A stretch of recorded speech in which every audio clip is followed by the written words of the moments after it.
bistado na naman ang fake news peddler ng mga Duterte. Oho, tingnan nyo hong mabuti at pakinggan nyo hong mabuti yung mga bibitawang salita nito ni itago na lang natin sa pangalang Bayot Man. Mga kababayan ko, opo, Bayot Man. Sapagkat mga kababayan, meron ho atang hindi ho magandang sinasabi. Ito, mabalik lang ho natin na tila ho ba sinisisi ho ngayon, kumukuha ng simpatya sa kampo ng mga rebelya itong mga Duterte supporter. Itong mga Duterte vlogger. Kumbaga, pinaiinit ho nila yung ulo ng mga rebelya supporter sa Cavite, mga kapatid. Sapagkat mga kababayan, kapag nag-init ang ulo, mga kababayan ko, ng mga taga-suporta ni rebelya, ay maaari ho mawala ng suporta o balwarte sa Cavite ang mga gagawin natin na mga support. Ngayon, yan ho ang tinitibag nila. Ngayon ho mga kababayan ko, ano ho ba yung fake news sa sinasabi ko? May katotohanan ba yung mga paratang nitong mga DDS vlogger na to na si President Bongbong Marcos daw ang nagpakulong kay Rebilla? Totoo ba na itong sinasabi ng ni Bayot Man, mga kababayan ko, na pinag-initan si Senator Bong Revilla ng mga Marcos? Yan ho ang alamin natin, mga kababayan ko, kaya ho makinig ho kayong mabuti sapagkat maganda ho ang pag-uusapan natin. Eto, yung mainit na usapin na yon, mga kababayan. Pakinggan natin. Senator Bong Revilla, galing na siya sa kulungan nun Ibig sabihin, fresh sa mind ng mga tao na nakulong siya. This time, nakaupo yung kanyang sinamahang grupo. Tandaan niyo, nasa grupo siya ni Marcos. Okay, mga kababayan, sabi ho dito, to make the short story, sabi niya ho dito, nung nakakulong daw si Senator Bong Revilla, mga kababayan ko, ay at nakalabas siya, nanalo nung kinampaign daw nung panahon ni Duterte, mga kababayan ko. Tapos, ito daw hong sinamahan niyang unit team, natalo daw ho siya, mga kababayan ko.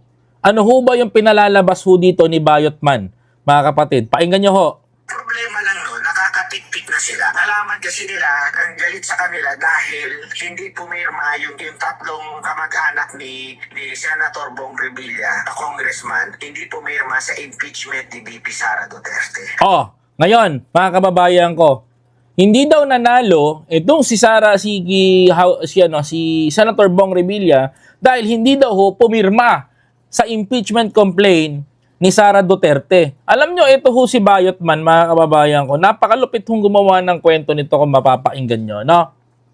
Imagine niyo, pumasok sa utak niya, mga kababayan ko, yung salitang pinag-initan itong si Bong Revilla ng mga Marcos kaya daw hindi nanalong senador. May katotohanan ba to, mga kababayan ko? Sagutin natin. Mga kapatid, number 1, fake news na sinabi niya. Imagine nyo, paano niya nalaman na may ganong nangyari na pinag-initan si Bong Revilla, mga kapatid? No, napapaisip ba kayo, mga kababayan ko? Kasi ako fake news to eh. Number 1, pag ayaw sa'yo ng tao, ayaw sa'yo talaga ng tao. Hindi ka iboboto ng tao kung ayaw sa'yo ng tao. Although popular ka, mga kababayan ko, pero hindi ka iboboto ng tao kung ayaw sa'yo. Isa yan, mga kababayan ko, sa factor. Bigyan niyo ako ng isa. Second, ano yung sinasabi niya na pinag-initan ito si Bong Revilla kaya ninanalo? That is fake news. Pagpapakalat na kagad po ito ng maling impormasyon, mga kababayan ko. Sapagkat wala ka namang ebidensya at wala ka namang resibo magpapatunay na pinag-initan si Bong Revilla, mga kababayan ko. So ako naman na magtatanong, sige, kung talagang napag-initan si Bong Revilla, tanongin mo si Bongo, bakit nag-number 1? Mga kababayan ko. Yung senador nga na hindi nga kilala sa buong Pilipinas, nag-number 6. Mga kababayan ko. Di ba? Nalaglag si Bong Revilla. Kasi sabi niya, pinag-initan. So, ang ibig sabihin nun, pinasok si Bongo na mag-number 1. Mga kababayan ko, diyan pa lang masusunog na kagad yung sinasabi nito ni Bayotman, mga kapatid. Di ba? May utak pala yan, sabi dito ni Smokey. Akala ko na-info. O, di ba? Tuloy.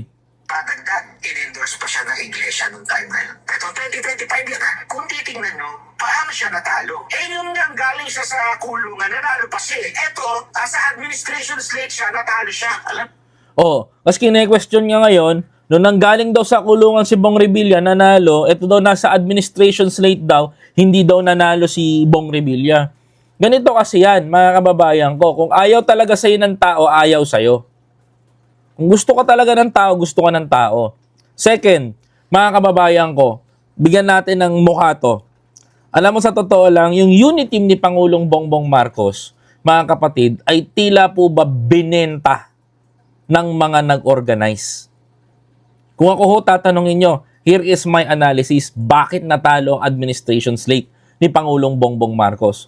May boto tayo sa Visayas at sa Luzon, mga kababayan ko, nawalan tayo ng boto sa Mindanao. Paano ko kung sinabi, mga kababayan ko, nawalan tayo ng boto sa Mindanao? Ang unity team slate hindi po pumunta ng Mindanao, mga kababayan. Bakit? Mga kapatid, yan ho ang malaking tanong. Yan ho ang malaking gusto ko hong malaman nyo. Hindi ho nagpunta ng Mindanao. Hindi ho nangampanya sa Mindanao. Mga kababayan, samantalang ang naging advantage ng kalaban natin noon, mga kababayan ko, ay may boto sila sa Mindanao, sa Visayas at sa Luzon. Nagets nyo ho ba ako, mga kababayan ko? Mga kapatid, alam mo ho bakit ho lumamang si Go ng 100, ng almost top 1? Alam nyo ho kung bakit? Halos buntik pang malaglag yung mga unity team senators. Alam nyo ho kung bakit, mga kababayan ko? Wala hong naging boto sa Mindanao ang unity team. Mga kapatid, totoo to tayo, totoo lang sinasabi natin. 'Di ba? Hindi ho tayo nagkaroon ng boto. Mga kapatid, sa Mindanao, wala ho tayong nakuwang boto. Kasi ho, mahina ho yung naging campaign doon. Ewan ko kung sino mahina o si Tiangco ba ang naging mahina. Kasi hindi nangampanya sa Mindanao. Nag-top 1 si Go. Pero kung nagawa natin yon, pwedeng manalo si Revilla. Pwedeng manalo yung mga pambato natin. Kung nagkaroon tayo ng boto sa Mindanao. Paano, mga kababayan ko? Wala eh. Nilusob tayo ng ganun eh. Halos durugin tayo. Mapaghandaan tayo. Mga kapatid. Yun ho ang katotohanan para ho sa akin. Na hindi ho tayo nakakuha ng boto doon sapagkat mahirapan tayo dahil wala ho nangampanya sa atin sa Mindanao. Baka sabihin nyo, hindi kasi dahil pinakulong nyo si Duterte, no. Hindi dahil doon. Dahil yung campaign manager ng unity team noon, takot hong bumaba ng Mindanao. Tama ba ako?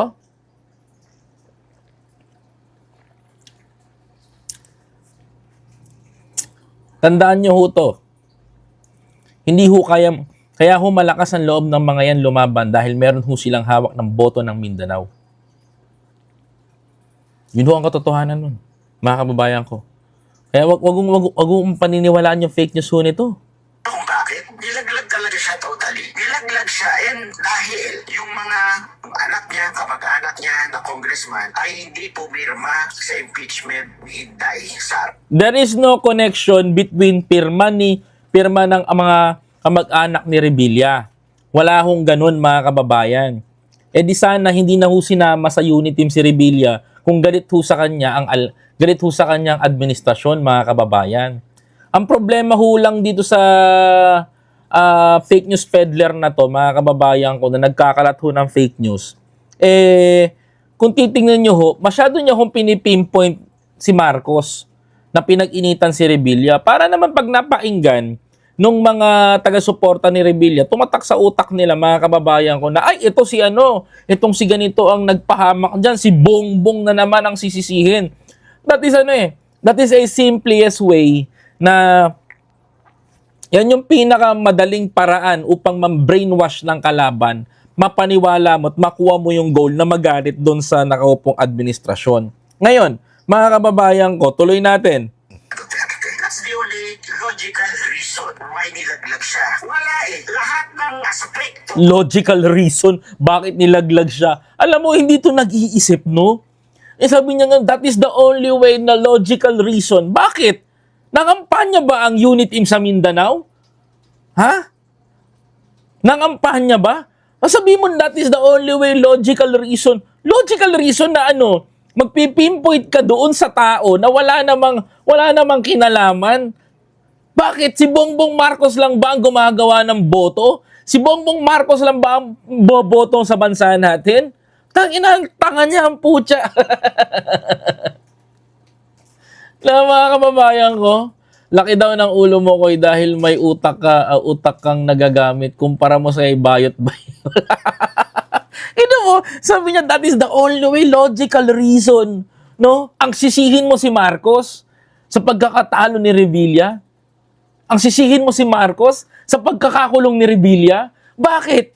Si Bongbong Marcos ba ang kasama ng mga sa inahakusahan ni Bryce Hernandez? Bakit hindi mo magawa yun? Ano na naman logical reason ang sasabihin mo? Ang sakit nyo sa ulo, Diyos ko. I cannot imagine, mga kababayan ko, na may mga ganito. Diyos ko naman. Para manalo siya, nandun siya. And remember, don't ever forget, in-endorse to VP Sara dati. So, ibig sabihin, nandun na lahat yung winning ano niya eh. Tapos pumasok sila ba makilo? At na saan ang galing yun? Sila Kiko, alam natin sirang-sira na yun. No? Akala ko ba magaling to sa logical reason? Akala ko ba sabi nung tukmol na to, magaling siya sa logical mga reason. Kung titingnan nyo mga kababayan, no, putya, mas mukha pa ako matalino sa'yo dito eh. Bigyan kita ng basic. Alam mo bakit hindi nanalo si Lenny? Kahit marami siyang mga umaattend ng rally? Mga kababayan ko. Eto, simple lang. Simple lang. Kasi totoo to. Alam nyo ba noong 2022 kung bakit hindi nanalo si Lenny? Hindi man lang umangat yung 15 million niya sa boto. Alam nyo kung ano dahilan? Simple, mga kababayan ko. Hindi pa botante yung ilang umattend doon na marami. Yung kabataan. Totoo yan. Noong 2025, mga kababayan ko, ang mga kabataan ng Pink ay botante na. So ngayon, mga kababayan ko, natawid nila yung 2025 election na ipanalo nila, yung party list na ipanalo rin nila, mga kababayan ko, yung pambato nila, si Bam at si Kiko. Dahil, mga kababayan ko, yung boto nila noong 2022 ay na-generate ng boto noong 2025. So, butante na lahat sila ngayon. Ang problema nito, mga kababayan ko, nanalo si Bam at si Kiko dahil meron silang makinarya. Mga kababayan. Totoo itong sinasabi ko, may makinarya sila. Ang hindi lang matanggap nitong mga DDS na to, pag tinaas ang kamay mo ni Sara, kailangan ba manalo ka? Bakit si Amy nanganib pa? Si Amy nga na tinaas ni Sara Duterte ang kamay. Ano nangyari? Mga kababayan ko, untik pang malaglag in last minute. Diba? Hello po, Tita Judy Basco. Maraming salamat po sa panonood. Kung yun nga muntik pang malaglag, tas sasabihin nito the only logical way. Sino inurol mo? Lolo mo? Wag kami. Di ba mga kababayan ko? Kita natin yung totoo. Akala ko ba active to nung panahon ng kampanya? Noong 2022. Nakita mo naman yung botante natin matatanda. Ang botante natin, bumoto kay Bongbong at Sara, majority, yung silent majority, yung mga matatanda. Ngayon, may youth force. Itong mga pink, mga kababayan ko, may youth force itong mga pink. Mga kapatid, at generated as a vote na sila ngayon. Kung lumaban sila sa 2028 election, tandaan nyo to, mag-generate yan ng malaking boto. Ngayon, ako naman na magbibigay sa iyo, I challenge you, Bayotman. Kung ito ay mangyari, tandaan mo, ito ang tutulog kay Sara Duterte. Mawawalan ng bisa yung lakas nyo dyan sa Mindanao. Maniwala kayo, iba ang senatorial election at iba ang presidential election. There is a biggest difference. Ang tao mautak pag pag presidential election. Pag senatorial, kaya nilang laruin yan. Pero here is my question. Tatandaan mo to, Bayotman. Ito ang magpapataob kay Sara Duterte. Kung ang pula at ang pink magsasama, tandaan mo to, pag pinaghalo mo pa rin yan, mga kababayan ko, sureball pa rin ang pagkapanalo ng Pilipinas. Number 1, si Marcos, ang Marcos loyalist, hindi magnanakaw. Number 1, hindi sila tumitingin sa anumang ginagawa na pangit. Kumbaga, pederecho focus sa matrabaho ng ginagawa nila. Ang loyalista naniniwala sa magandang magagawa ng mga Marcos.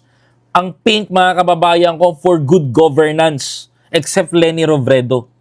Mga kababayan ko, for good governance. Diretso, hindi magnanakaw sa pera ng taong bayan. Sapagkat mga kababayan ko, sila rin ay nakatuon sa ekonomiya kung paano paaangatin ang bansa natin. Si Sara Duterte, yung berde, mga kababayan ko, talamak ang pagnanakaw sa bayan. Kitang-kita ang korupsyon nung panahon nila. Kitang-kita ang ginagawa nilang pangungubra, mga kapatid, sa pera at pondo ng taong bayan. Kung magsasama ang dalawang kulay na ito para sa ikagaganda ng bayan natin, gawin na nila. Kasi ito na yung pagkakataon natin upang umahon tayo. Wala tayong talo. Bakit, mga kababayan ko? Ang iniisip nila para sa bayan sa ikagaganda ng Pilipinas, hindi ako magbeberde dahil pang sarili lang nila ang uunahin nila para magkaroon ng pera sa pulsa ng kanilang mga pamilya. Hindi ko ipagkakait sa bansa natin, mga kababayan ko, na magkaroon tayo ng maayos na republika. Mga kapatid, hindi ba kayo nangangarap na someday nasa atin lahat ang resources? Hindi ba kayo nangangarap sa bansa natin na umangat tayo na mala Singapore? Hindi rin ba kayo nagtataka, mga kababayan ko? Bakit ang Sweden, puro bundok? Bakit ang Singapore, wala naman taniman ng bigas? Bakit yung ibang karatig bansa natin, mga kababayan ko, sa Denmark, puro yelo? Bakit sa Pilipinas, mga kababayan ko, may tubig, may dagat? Meron tayong taniman, hindi umuusad ang bansa natin, samantalang yung mga binanggit ko na yan, mga kababayan ko, napakalalaking bansa sapagkat sila mismo, mga kababayan ko, ay inayos nila ang kanilang gobyerno. Kung sa Pilipinas mangyayari ito, mga kababayan ko, wala na mga fake news peddler na kagaya nito. Hindi uubra sa taong bayan, mga kababayan ko, sapagkat dapat tayo, tayong mga Pilipino, ang totoong dapat na nakikinabang, hindi yung mga politiko, mga kababayan ko, na nangungulimbat ng pera ng taong bayan. It's time para tapusin natin ang korupsyon. It's time para tayo naman ang manindigan. It's time para sa bayan naman natin, tayo naman ang maging prioridad ng ating mga mamamayan. Time naman natin ito upang tayo namang mga Pilipino ang siyang umusad papunta sa taas. Mga kapatid, mga kababayan ko, hindi ko ipagkakatiwala ang 6 na taon ng aking pamilya at ang aking susunod na henerasyon sa mga taong pangsarili ang iniintindi. Why I support Marcos administration? Nakita ko yung magandang magagawa nito. Bakit sinusuportahan ko yung mga pink except kay Leni, mga kababayan ko? Kasi nakita ko yung gusto nilang mangyari sa bayan natin. Nakita ko yung kalinisan. Nakita ko yung diferensya nung panahon na namuno si Pinoy, hindi tumaas ang gasolina. Kasi magagaling ang mga pink, ang mga dilaw sa pagiging ekonomista. Nakita ko si Pangulong Bongbong Mamuno, may paninindigan sa bayan natin at patutunayan na dapat na patunayan. Nakita natin ang berde na mamuno sa bansa natin na tayo mismo ang kanilang ginagawang subject upang patayin sa bawat tahanan. Masakit mang sabihin yan, pero yan ang katotohanan. Mga kababayan, mga Pilipino, Hindi tayo papalupig sa mga yan. Lalaban tayo, mga kababayan ko. At maninindigan tayo. Biyahe ni Koy, tinatanong sa akin, bakit si Lenny ayaw mo? Because Lenny is a part of kaibigan, a friend. Hindi siya parte. Kaibigan ni Sara Duterte. Kung si Lenny man ang maupong presidente, hindi niya pananagutin si Sara Duterte. Baka umuwi pa ang dating presidente. Maraming salamat po. Ingat po kayo palagi mga kababayan. Ako po si Biyahe ni Koy TV. Pangsamantalan dito muna tayo magpapaalam. Magkita-kita po tayo mamayang gabi sa aking live stream mga kapatid. Maraming salamat po sa patuloy niyong pagla-like, comment, share, and subscribe mga kababayan ko. Ingat po kayo palagi. Kita-kits tayo bukas. Mamayang gabi mga kababayan ko. Alright? Maraming salamat po.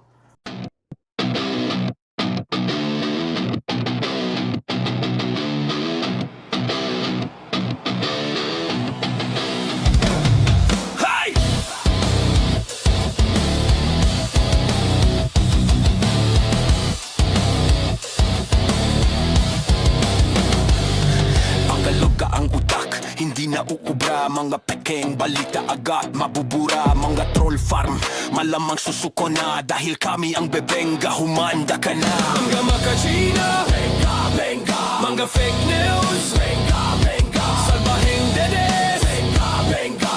Halik sa Walang kawala ang may sala. Pegador, wala kang kawala. Benga, bengador, kayo ay maganda. Benga, bengador, galit sa masama. Benga, bengador, ang sa inyo bebenga. Benga, bengador, wala kang kawala. Benga, bengador, kayo ay maganda. Benga, bengador, galit sa masama.